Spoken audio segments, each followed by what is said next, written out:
Hello, dear students. I am Dr. Sarang Dhote. Welcome to the online classes. Today we are going to discuss the new topic, that is nuclear magnetic resonance spectroscopy, which is also known as NMR spectroscopy.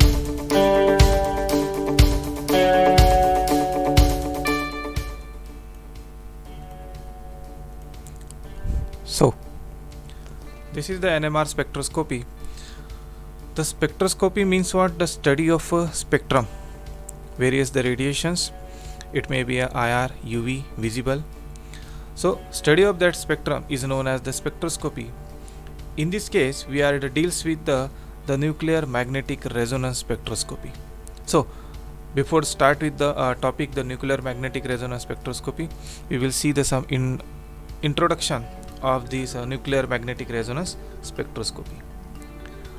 The phenomenon of nuclear magnetic resonance is first time observed in the 1946.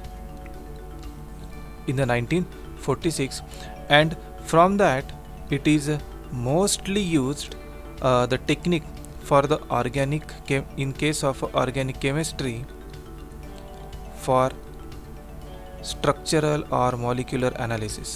ये जो technique होती है for the molecular analysis के लिए ये काफ़ी use होती है.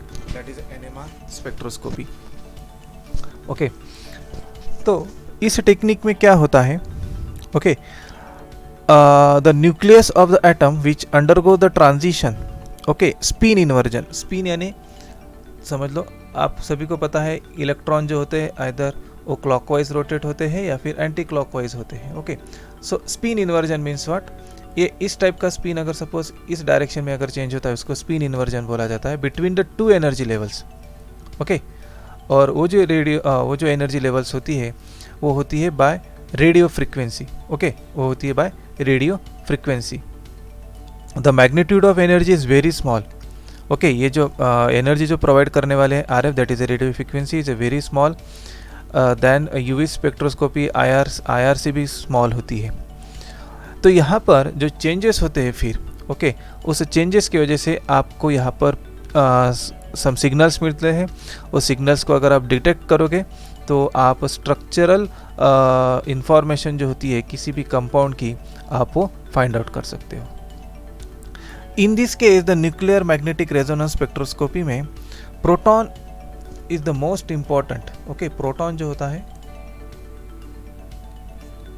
इज मोस्ट इम्पॉर्टेंट होता है यहाँ पर proton. Okay, in other cases वहाँ पर इलेक्ट्रॉन ट्रांजिशन चेक किया जाता है, बट यहाँ पर आपको प्रोटॉन डिस्कस करना पड़ता है which is the most important. And hence this spectroscopy is also known as proton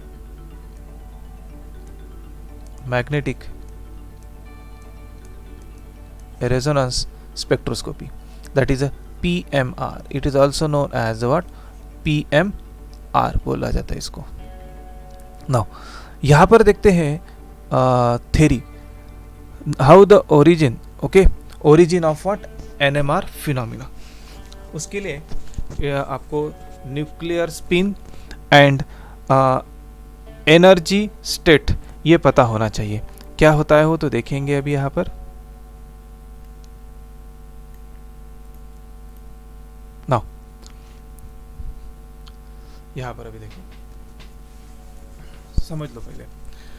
like the electrons, nuclear of the certain atoms like hydrogen, carbon, ये भी जस्ट लाइक इलेक्ट्रॉन्स ये भी स्पिन होते रहते हैं. ओके, ये भी क्या होते हैं? स्पिन. ये जो पोर्शन आपको दिख रहा है this is a spinning nucleus. ये जो है ये this is a spinning nucleus है. ये जो होते हैं ये स्पिन होते रहते हैं. And due to this spinning इस स्पिनिंग की वजह से यहाँ पर जो चार्ज पार्टिकल जो होते हैं वो एक मैग्नेटिक मोमेंट फॉर्म करते हैं. It forms a magnetic moment. It forms a what? A magnetic moment. अरे okay, it forms what? A magnetic moment. और इस मैग्नेटिक मोमेंट जो होता है इसका direction it is along the axis of what? The spin. It is along the axis of what? Spin होता है। So that this small nuclei, जो spinning nuclei है, it acts as a tiny bar magnet. Okay, it acts as a tiny bar magnet होता है। और यहाँ पर उसके रोटेशन की वजह से वहाँ पर क्या होती है, एक फ्रीक्वेंसी जनरेट होती है। क्या जनरेट होती है वहाँ पर? फ्रीक्वेंसी जनरेट होती है वहाँ पर। एंड इस फ्रीक्वेंसी को अगर सपोज आप इस फ्रीक्वेंसी को अगर आपने सपोज रेडियो फ्रीक्वेंसी के साथ अगर ओवरलैप कर लिया, तो at particular time, at particular frequency दोनों भी जो होते हैं वो रेजोनेंट होते हैं, दोनों भी जो होते हैं वो रेजोनेंस में आ जाते हैं और वहाँ पर आपको एक सिग्नल मिलता है। इसलिए इसको बोला जाता है न्यूक्लियर मैग्नेटिक रेजोनेंस। ओके, तो यहाँ पर अभी देखो, ठीक है, यहाँ पर ओके, ये जो इलेक्ट्रॉन्स, ये जो अभी आपने देखा इस टाइप से ये मूव होते रहता है न्यूक्लियस मूव होने की वजह से it generate some magnetic field, and due to this magnetic field this acts as a tiny bar magnet। ये कैसे काम करता है? as a tiny bar magnet करके काम करता है। now अभी ये जो होता है, ये जो मूविंग वाला जो इसके पास खुद की जो मैग्नेटिक फील्ड है, अगर इस प्रोटॉन को अगर मैंने सपोज एक्सटर्नल मैग्नेटिक फील्ड में अगर रख दिया, ओके, एक्सटर्नल मैग्नेटिक फील्ड में अगर रख दिया, तो it continue to spin but at the same time it has the second type of motion. Okay, ये तो कंटिन्यू मूव तो होता ही रहेगा, बट उसके पास एक सेकंड टाइम ऑफ मोशन भी क्रिएट होगा and it start precessing about the axis of external magnetic field के तरफ जाएगा।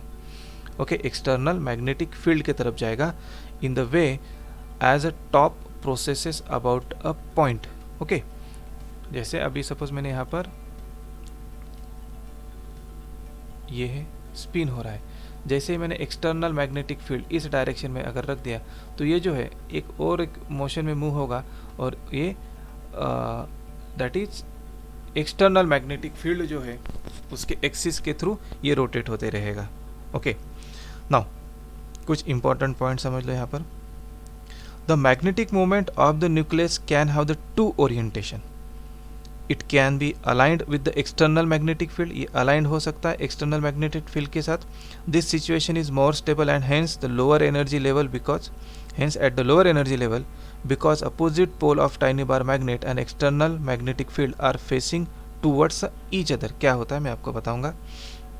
या फिर magnetic moment can be oriented against the external field, this situation is less stable and hence at higher energy level. Okay, here same pole of a tiny bar magnet and external magnetic field are facing towards what? each other. क्या होता है तो देखो अभी यहाँ पर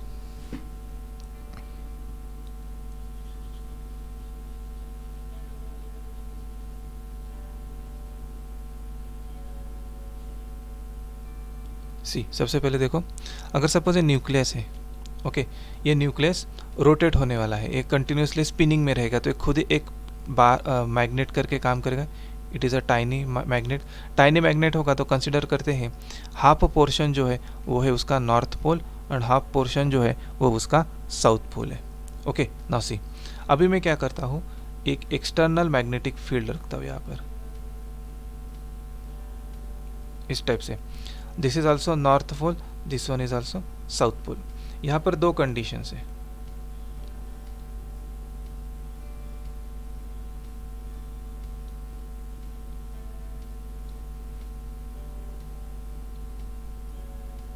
now first condition क्या है, इफ सपोज जो ये मैग्नेटिक मोमेंट जो है, मैग्नेटिक प्रॉपर्टी जो है दिस न्यूक्लियस, ये अगर सपोज अलाइंड है विद एक्सटर्नल फील्ड। अलाइंड है means what?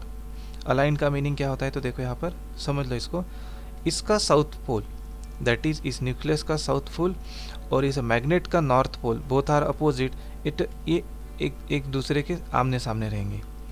Okay, facing towards each other, जैसे इसका साउथ पोल और बार मैग्नेट का एक्सटर्नल मैग्नेटिक फील्ड का north pole, they are face to each other like that, north pole और south पोल। ये तो इस टाइप से अगर अलाइनमेंट होगा तो ये जो अलाइनमेंट आपको ऑब्जर्व होगा एट लोअर एनर्जी लेवल पर ऑब्जर्व होगा, एट लोअर एनर्जी लेवल पर ऑब्जर्व होगा। ओके, ये अलाइंड है और ये सबसे ज़्यादा स्टेबल होता है, ये स्टेबल वन होता है। बट अगर सपोज दूसरा एक केस ऐसा भी हो सकता है जहाँ पर ये जो है इस बार मैग्नेट का जो मैग्नेटिक फील्ड है, ओके, मैग्नेटिक मोमेंट जो है इट अगेंस्ट मीन्स व्हाट, वो दूर जा रहा है, दैट मीन्स अगेंस्ट। तो इस सिचुएशन में क्या होता है, इस न्यूक्लियस मैग्नेटिक मोमेंट का साउथ पोल और बार एक्सटर्नल मैग्नेटिक फील्ड का south pole, they are facing to the each other, दोनों का भी फेस आमने सामने है, तो सेम पोल अगर आमने सामने रहेंगे तो वहाँ पर रिपल्शन होगा। तो इसकी वजह से ये वाला जो फिनोमेना होता है ये आपको ऑब्जर्व होगा एट हायर एनर्जी लेवल पर। कहाँ पर ऑब्जर्व होगा, हायर एनर्जी लेवल पर, and this one is the less stable, ये जो होता है ये लेस स्टेबल होता है। Alignment with the field is more stable and energy has to supplied cause the transition, that is to change the spin state from the more stable to the less stable alignment against the field। Okay, यहाँ पर आपको जो मिल रहा है ये less stable हो रहा है। अगर मैं सपोज इसका स्पिन अगर चेंज करूँगा, ओके, इसका स्पिन अगर चेंज करना है, स्पिन चेंज करना है यानी मीन्स व्हाट, मुझे जो अभी यहाँ पर देखो साउथ पोल नीचे, तो मैं उसको ऊपर लाऊंगा और यहाँ पर ऐसा, तो मुझे क्या करना है, यहाँ पर इतनी एनर्जी सप्लाई करना है सो दैट इसका स्पिन चेंज होना चाहिए, स्पिन इन्वर्जन होना चाहिए, and this is the NMR spectroscopy. तो उसके लिए आपको एनर्जी प्रोवाइड करना पड़ेगा, क्या देना पड़ेगा आपको, एनर्जी प्रोवाइड करना पड़ेगा फ्रॉम ऑफ व्हाट, तो that is radio frequency, radio energy आपको देना पड़ेगा। तो ये रीजन होता है, ओके। तो ये चीज़ ध्यान में रखना है यहाँ पर कि लोअर एनर्जी लेवल पर कौन होता है और हायर एनर्जी लेवल पर कौन होता है वो। नाउ नेक्स्ट देखते हैं, that is nuclear transitions.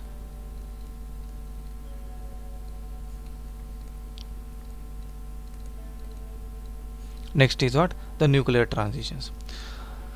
Normally जब नॉर्मल ऑर्डिनरी कंडीशंस होती है, there is a small excess of nuclear at lower energy level which govern by the Maxwell Boltzmann equation for the excess population. Okay, क्या होता है देखेंगे, the energy difference between the two state is quantized and in the other cases is represented by. Okay, normally कैसा होता है, okay, आप suppose energy अगर provide करोगे न्यूक्लियस को, तो यहाँ पर स्पिन चेंज होते हैं, स्पिन इन्वर्जन होता है। Okay, at higher energy level पर देखो इस टाइप से होगा, ये अगेंस्ट वाला है और ये क्या बोलते हैं इसको, अलाइंड वाला है। ओके, ये स्टेबल है, लेस एनर्जी इसलिए देखो ये नीचे है, ये है more less stable, sorry this one is the more stable, this one is the less stable, इसलिए वो हायर एनर्जी लेवल पर होता है। ओके, तो यहाँ पर जो डेल्टा ई जो होती है, ओके, डेल्टा ई जो होती है ये होती है वेरियस फैक्टर के ऊपर डिपेंड्स होती है। कौन से हैं, तो उसमें से दो डिस्कस करेंगे। तो first one is the strength of external magnetic field.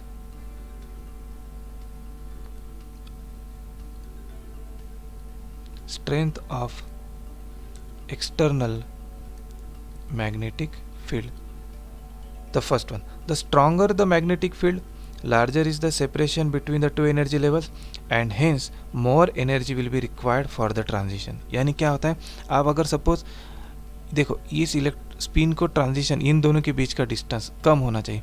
अगर सपोज आपने एक स्ट्रांग इलेक्ट्रोमैग्नेट अगर यूज़ किया, स्ट्रांग मैग्नेट अगर यूज़ किया और स्ट्रांग मैग्नेट की वजह से आपको इतना ज़्यादा डिफरेंस अगर मिलता है दोनों ट्रांजिशन के बीच में, तो यहाँ पर स्पिन इन्वर्जन करने के लिए आपको ज़्यादा एनर्जी देनी पड़ेगी। ओके, और अगर एनर्जी ज़्यादा देनी पड़ेगी तो फिर आपको हायर फ्रीक्वेंसी वाले इलेक्ट्रोमैग्नेटिक रेडिएशंस यूज़ करना पड़ेगा। ओके, ये एक केस होता है। नाउ दूसरा होता है नेचर ऑफ द न्यूक्लियस। दूसरा कौन सा फैक्टर होता है, तो that is nature of nucleus. The nature of the nucleus यानी क्या, the energy of transition, energy for what, transition also depends on the nature of a nucleus undergo the transition. Okay, the frequency of radiations and magnetogyric ratio for a nuclear magnetic field ये आपको अलग अलग मिलता है। किस type से होता है, अगर मैं हाइड्रोजन की बात करता हूँ, इन केस ऑफ हाइड्रोजन तो फ्रीक्वेंसी ऑफ रेडिएशंस लगता है मुझे 90 मेगाहर्ट्ज के रिलेटेड। अगर सपोज मैं कार्बन अगर यूज़ करने वाला हूँ तो कार्बन के लिए लगता है 22.49 मेगाहर्ट्ज। इस टाइप से यहाँ पर चेंजेस होते हैं।